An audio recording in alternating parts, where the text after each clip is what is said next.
जरा सोचिए, ऐसे इंसान के बारे में जो रोजाना ऑफिस जाता है, जहां उसे कैब लेने आती है, वह ड्यूटी के बाद घर छोड़कर जाती है। ऑफिस में आरामदायक चेयर, एसी, कॉफी व टी मशीन सहित कई सुविधाएं हैं। लेकिन ये कहानी है ऐसे शख्स की जो रोजाना जमीन से 2000 फीट नीचे काम करने जाता है, जहां ऑक्सीजन लेवल कम होने के साथ चमड़ी को जला देने वाली गर्मी है, घुटन है और दहशत ऐसी की चाल कब धंस जाए पता नहीं। पूरी कहानी जानने के लिए पढ़ें। धनबाद के सतारापुर में रमेश अपनी बेटी व पत्नी के साथ खुशी खुशी रह रहे थे। जैसे हर किसी का परिवार खुशहाली में रहता है, ठीक उसी प्रकार इनकी जिंदगी भी चल रही थी। लेकिन एक दिन रमेश की बेटी रोशनी के एक सवाल ने उसकी जिंदगी जीने का नजरिया ही बदल दिया। पास के स्कूल में रोशनी 5वीं कक्षा में पढ़ती थी।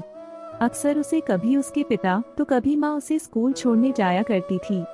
स्कूल जाते समय तो सब अच्छा रहता था, लेकिन छुट्टी के समय जब भी उसके पिता उसे लेने आते थे तो उसे जरा भी रास न आता था। रोशनी के दोस्तों के माँ पिता साफ सुथरे कपड़े पहनकर अपने बच्चों को लेने आते थे, जैसे हर आम आदमी आता है। रोशनी अपने पिता से प्यार तो करती थी, लेकिन वो ये नहीं चाहती थी कि उसके पिता स्कूल की छुट्टी होने पर उसे लेने आए, हो भी क्यों न।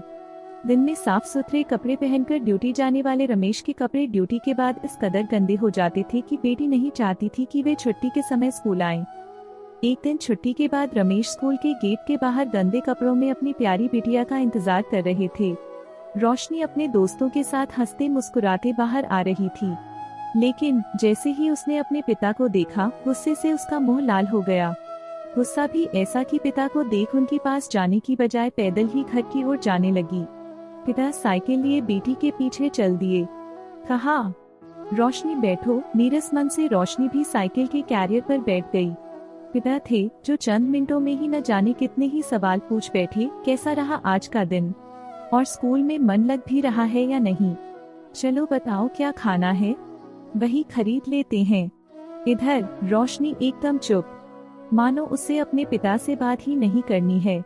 खैर, घर आया और साइकिल से उतरते ही रोशनी बैग फेंकते हुए और बड़बड़ाते हुए अपने कमरे में चली गई और रोने लगी। इधर उसकी माँ सीता ने ये सुना तो पीछे पीछे चली आई और पूछा, क्या हुआ रोशनी? रोशनी ने कहा, माँ तुम क्यों नहीं आती मुझे स्कूल लेने? माँ बोली, क्यों तुम्हारे पापा उसी रास्ते से आते हैं, इसमें गलत क्या है? रोशनी बोली, उनके कपड़े देखे हैं, सुबह तो सब ठीक, लेकिन शाम होते होते कितना गंदा हो जाता है। मेरे सभी दोस्तों के पापा साफ सुथरे कपड़े में आते हैं।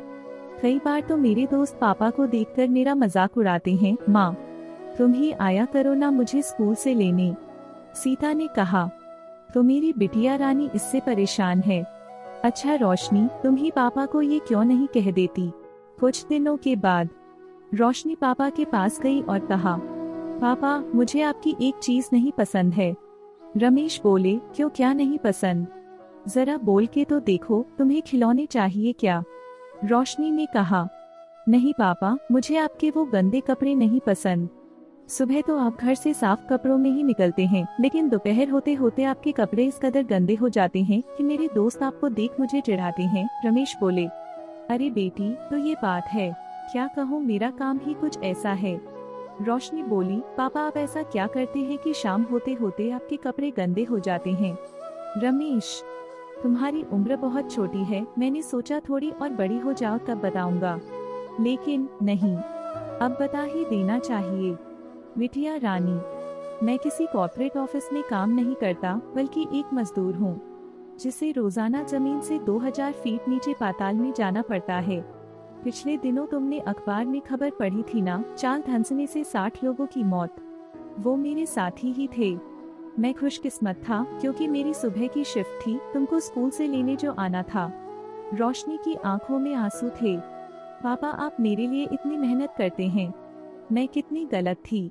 रमेश बोले, क्या करूं बेटी, तुम्हारी खुशी के लिए ये काम भी मैं हंसते हंसते करता हूँ। इतने में पीछे खड़ी खड़ी बाप बेटी की बातें सुन रही सीता बोली, रोशनी तुम्हें पता भी है, तुम्हारे पापा घर से निकलते तो हैं, लेकिन उन्हें ये पता भी नहीं होता कि घर लौटेंगे भी या नहीं। मैं जानती हूँ कि कितनी मुश्किल से वो हमारे लिए पैसे कमा रहे हैं। जमीन की गहराई में जाकर वो कोयला निकालते हैं। यही वजह है कि तुम्हारे पापा के कपड़े गंदे हो जाते हैं। वहाँ गर्मी भी इतनी है कि हम लोग एक पल भी वहाँ ना रह पाए। डर इस बात का बना रहता है कि चाल कभी भी थम सकती है। लोग डर के साए में काम करते हैं। अगले दिन छुट्टी के वक्त पापा रोजाना की तरह स्कूल के गेट के बाहर गंदे कपड़े में खड़े थे, लेकिन इस बार रोशनी उनसे नजरें चुराने की बजाय जाकर उनके गले से लिपट गई। आपको यह कहानी कैसी लगी हमें कमेंट कर जरूर बताएं। इसी तरह की अच्छी कहानियाँ आप यहाँ पर पढ़ सकते हैं।